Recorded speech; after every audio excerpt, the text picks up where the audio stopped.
शारदीय नवरात्रि कब से कब तक है, क्या क्या करना है, माता की चौकी कैसे रखनी है, क्या क्या सामग्री हो। राधे, हरे कृष्णा, कुंज बिहारी श्री हरिदास। आप सभी का स्वागत है आपके अपने लड्डू गोपाल कृष्णा चैनल में। जय माता दी सभी भक्तों को। तो आज का जो चर्चा का विषय है वो यही है कि नवरात्रि कब से शुरू है, पूरे 9 दिन के नवरात्रि हैं इस बार, क्या है कैसे है, सारी जानकारी इस वीडियो के अंदर आपको मिलेगी। अष्टमी कब की है, नवमी कब की है, नवमी पूजा कैसे करें, दशहरा कब का है, सारी इन्फॉर्मेशन इस वीडियो के अंदर आपको मिल जाएगी। तो प्लीज़ ध्यानपूर्वक वीडियो को लास्ट तक ज़रूर देखिएगा। कुंज बिहारी श्री हरिदास, जय माता दी। जैसे पितृदोष चल रहे हैं तो पितृदोष के बाद कब से शुरू है नवरात्रि, किस दिन से हमें पूजा करनी चाहिए, 9 दिन में क्या पूजा करनी चाहिए, किस देवी का पाठ करना चाहिए, कौन सा मंत्र जप करना चाहिए, कैसे पूजा करनी है 9 दिन, अलग अलग माताओं की क्या करना है, तो वो सब चीज़ें, और आपको कैसे विराजमान करनी है माता की चौकी, और किस तरफ मुँह करके माता की चौकी लगाएं, और कैसे क्या करें पूजा के जो चौकी है उसको कैसे डेकोरेशन करें, किस किस चीज़ पूजा की जो सामग्री होती है क्या क्या होनी चाहिए, वो सब चीज़ें मैं आपको इस वीडियो में आज बताने जा रही हूँ। जैसे कि आपको पता है पितृपक्ष चल रहे थे तो 14 तारीख को अमावस्या है, पितृ अमावस्या, जो कि सारा कुछ उस दिन समाप्त हो जाएगा पितरों का। तो जो भी है, आपने जो पुराने वस्त्र पहना रखे थे सारे भगवान जी को, जो भी अपने मंदिर में विराजमान कर रखे हैं उनको प्लीज़ सारे चेंज करिएगा, और गंगा जल के छींटे लगा के वस्त्रों को धुल लें और फिर से मंदिर की सफाई करें और फिर से भगवान जी को विराजमान करें वहाँ पर, और फिर अपनी पूजा की स्थापना करें। तो इसी प्रकार माता रानी की चौकी लगानी है आपको, और चौकी पे सारी सामग्री रखनी है जैसे आप हर बार रखते हैं, और मैं डिटेल बता दूंगी क्या क्या रखना है आपको। और इसी प्रकार आपको अपनी किचन वगैरह सब साफ़ कर लेनी है। 9 दिन लहसुन प्याज कोई खाता नहीं है, अगर किचन में भी रखे हैं उनको बाहर निकाल के रख दीजिए, हटा दीजिए किचन से, और कोई खाएगा भी नहीं 9 दिन तक। जिसे खाने हैं वो बाहर खा के आओ, घर के अंदर नहीं, ऐसा होता है। नवरात्रि के लहसुन प्याज नहीं खाना चाहिए। तो ये होता है माता रानी का। अब मंत्र जप करना है, जैसे कि आपको दुर्गा मंत्र जप करना है, लक्ष्मी मंत्र जप करना है, दुर्गा चालीसा का पाठ करना है। जो भी आप माता रानी की पूजा करना चाहते हैं किसी का भी पाठ कर सकते हैं माता रानी का, जैसे आपका भाव हो। तो ये सब आपको करना है। और माता की जो चौकी उसको कैसे सजाएं, उसके ऊपर क्या क्या रखें चौकी के ऊपर, तो वो चीज़ें मैं सामग्री बताने जा रही हूँ। तो वो पूरी विधि के साथ मैं बता रही हूँ, आप वो सब मंगा लीजिएगा 1 दिन पहले, और फिर वैसे ही आपको चौकी रेडी करनी है माता की। तो सबसे पहले चौकी लेंगे और उसके ऊपर रेड कलर का या ऑरेंज कलर का, जैसा भी आपके पास हो, एक कपड़ा बिछा लेंगे, और माँ दुर्गा की मूर्ति रखेंगे, जैसे भी प्रतिमा हो आपके पास वो रखो या फ़ोटो रखो।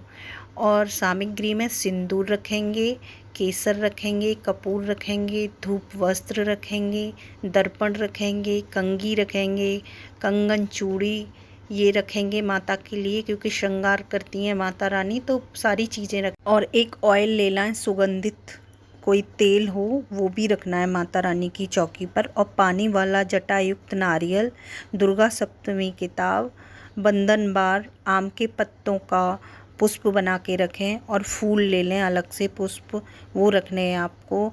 दुर्वा रखनी है, मेहंदी रखनी है, बिंदी रखनी है, सुपारी रखनी है, साबुत वाली जो सुपारी आती है वो रखनी है, हल्दी की गांठें रखनी है साबुत, और पिसी हुई हल्दी भी रखनी है, और पटरा आसन जिस पे आप बैठ के पूजा करेंगे, जैसे माता की चौकी लगाएंगे उसके पास आपको आसन रखना है। 5 मेवे भी रखने हैं, घी रखना है, लोबान रखना है, गोगुल रखना है। ये सब है सामग्री माता रानी की चौकी की। और वो जो सामग्री होती है हवन सामग्री वो रखनी है, और कुछ मीठा रखना है, और एक पात्र लेके उसमें जल भरना है, उसमें गंगा जल भरना है, और वो सामग्री सारी डालनी है। कॉइन डालना है यानी सिक्का, एक हल्दी की गांठ, एक पुष्प और एक सुपारी, ये सब चीज़ें उस जल के अंदर आपको डालनी है। तब तब जाके वो रखना है। उस जल के ऊपर जो आप बर्तन रखेंगे उसे ढकने के लिए, उसके ऊपर या तो बर्तन पीतल का हो, तांबे का हो, चांदी का हो या मिट्टी का हो, जो पात्र लेंगे जिसमें आप पानी भरेंगे, तो चौकी पर थोड़े से चावल रख लेंगे ऐसे। उसके चावल के ऊपर आपको वो कलश रखना है। कलश के ऊपर उसको ढक कर किसी से उसके ऊपर आपको नारियल रखना है।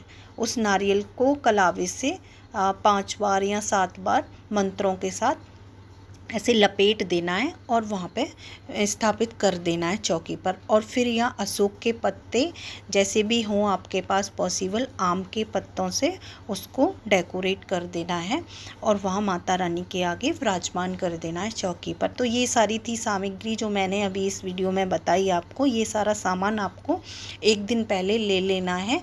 और 15 से तो शुरू ही है नवरात्रि, तो उस दिन आपको टाइम नहीं मिलेगा। और माता रानी के लिए नई ड्रेस लेकर आएँ अगर आपकी इच्छा है, जैसे भी आपकी घर की स्थिति है उस अकॉर्डिंग। और एक कलावा भी लेना है आपको। और ये सब चीज़ें हैं सारी सामग्री में। और हाँ, माता रानी का हो जो अखंड ज्योति जलाते हैं आप, उसके भी कुछ नियम होते हैं, या आप व्रत रखते हो या ना रखते हो वो आपके ऊपर है। लेकिन जो ज्योति जलती है उसका कुछ नियम ये होता है कि उसमें पहली बात, आप जब उनके पास जाएंगे मंदिर में तो उसमें ये देखते रहें कि कभी घी कम ना हो। उस घी में घी डालते रहें, फिल करते रहें कि, और हो सके तो कॉटन की ना बना के, जो रुई होती है उसकी बाती ना बनाकर आप कोशिश करें कलावे की बाती बनाएं, क्योंकि कलावे की बाती ज़्यादा चलती है और बुझती नहीं है बीच में, वो घी भी अच्छे से ले लेती है। तो इसी प्रकार आपको ये सब चीज़ों का ध्यान रखना है छोटी छोटी। और माता रानी की चौकी बड़े मन से और शुद्ध सफाई के साथ आपको विराजमान कर देनी है। जय माता दी। तो जैसे कि आप सभी को पता ही है, कलश यात्रा नवरात्रि के फर्स्ट डे होती है, यानी प्रथम डे ही कलश स्थापना की जाती है। तो उसका कुछ समय है इस बार, तो कितने बजे से कितने बजे तक करना है। तो कलश स्थापना की जो टाइम है वो ये है 11:44 यानी 44 मिनट से दोपहर 12:30 तक आपको कलश स्थापना करनी है। इसी के बीच आपको करना है, इसके बाद नहीं। और ये टाइम दिया गया है इस बार, तो इसी समय पर आपको करनी है। ये चीज़ का विशेष ध्यान रखना है। नवरात्रि के फर्स्ट डे जब स्थापना करें तो समय का विशेष ध्यान रखें।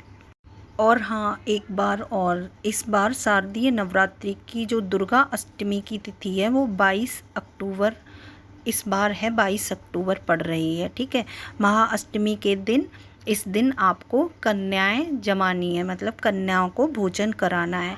और महागौरी का पूजन होगा इस दिन, महागौरी का पूजन होता है देवी का। तो इस प्रकार आपको कन्याओं को भोजन कराना है अष्टमी के दिन, यानी कि 22 को, 22 तारीख को अष्टमी है। उसी दिन आप कन्या जमाएं, उसी दिन उनको कन्या पूजन करें। और महागौरी का व्रत है उस दिन, उन्हीं की पूजा होगी। तो विधि विधान से ये सब करना है आपको, हवन करना है और पूजा करनी है। इसी प्रकार आपको माता रानी की पूजा करनी है।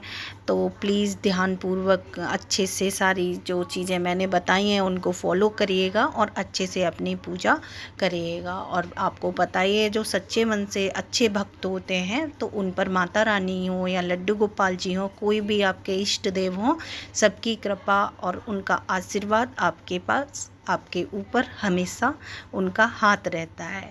तो यही था वीडियो में आज की। मैं आपको कैसी लगी लाइक करना और कमेंट करके बताना। राधे राधे।